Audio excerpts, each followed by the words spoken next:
Hey everyone, welcome to the show. So 52-year-old Floyd Roseberry of North Carolina has taken a plea deal and he's facing up to 10 years in prison.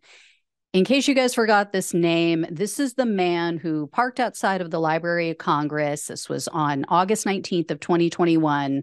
He claimed that his truck was filled with explosives. He live streamed to Facebook. He was sitting in the truck for hours just rambling about the 2020 election, Joe Biden. He demanded that Biden resign. He demanded that Biden meet with him to discuss all of his grievances.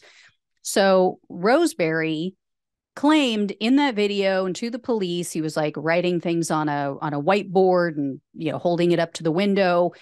He claimed he had enough explosives to blow up more than 2 blocks of DC, and that these type of explosives could be detonated with a loud noise. So, he said, don't try to shoot me through my window because everything will blow up. He said in his Facebook live stream, quote, "I'm telling you, my windows pop, this bomb is going to go. It's made for decimals. There's gunpowder in there. This is some of the strongest shit you can get. I got 2.5 pounds of tannerite." He also said, quote, "If you want to shoot me and take the chance of blowing up 2.5 city blocks, because that toolbox is full, ammonium nitrate is full." So this standoff lasted for 4 hours. And then finally, the police were able to determine that his so-called bombs weren't actually a threat, and he surrendered. So Roseberry was taken into custody, and then it was determined that he was suffering from severe bipolar disorder, and he wasn't taking his medication.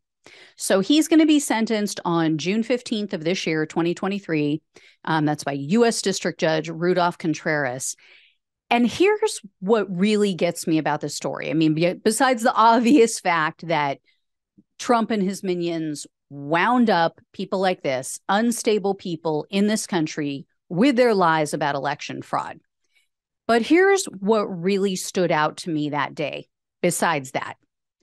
This guy was going on and on about how he couldn't afford his medication. He couldn't afford health care. He was talking about other necessities, things that he couldn't afford, how bad his life was, how the elites had everything they wanted. And yet, who was the president for 4 years prior to that? And not only was Donald Trump president for 4 years, but the Republicans held the majority in the Senate and in the House for the first 2 years of his presidency. So why does this guy want the Republicans in charge when their biggest accomplishment in all of Trump's 4 years, all of his 4-year term, other than seating those uber conservative Supreme Court justices, other than that, the very first piece of legislation that was passed by Trump's Republican majority was his tax scam. The tax scam that provided massive tax cuts for the wealthy. It was determined that something like 80% of the benefit of that tax bill went to the wealthiest Americans.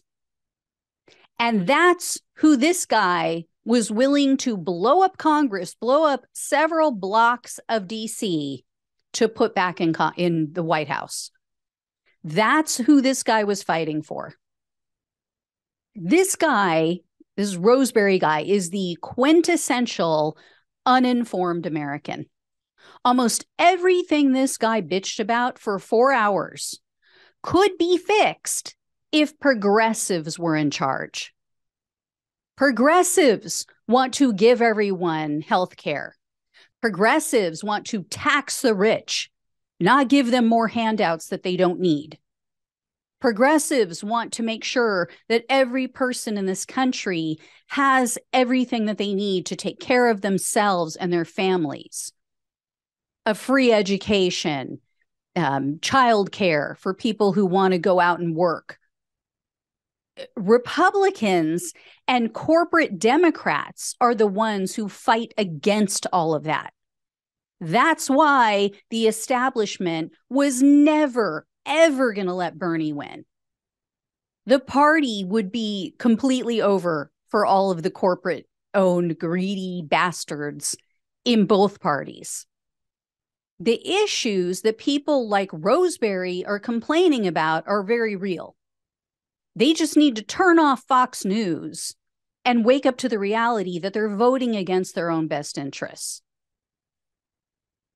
So anyway, it's going to cost this guy, possibly, likely a decade of his life. I believe he's been in custody this whole time. I don't know if they'll give him time or give him credit for time served, but yeah, this is what happens. And again, as so many of my audience always points out, yeah, Ronald Reagan is the one who shut down the mental health facilities when he was in charge. So yeah, good job. Keep voting for Republicans. This is what we end up with. Anyway, guys, I'll let you know when I hear more about this. Thank you so much for watching and listening. Please like, share, and subscribe. Please donate. Please become a monthly supporter if you possibly can. It really helps to keep the show going. Take care. I'll talk with you soon.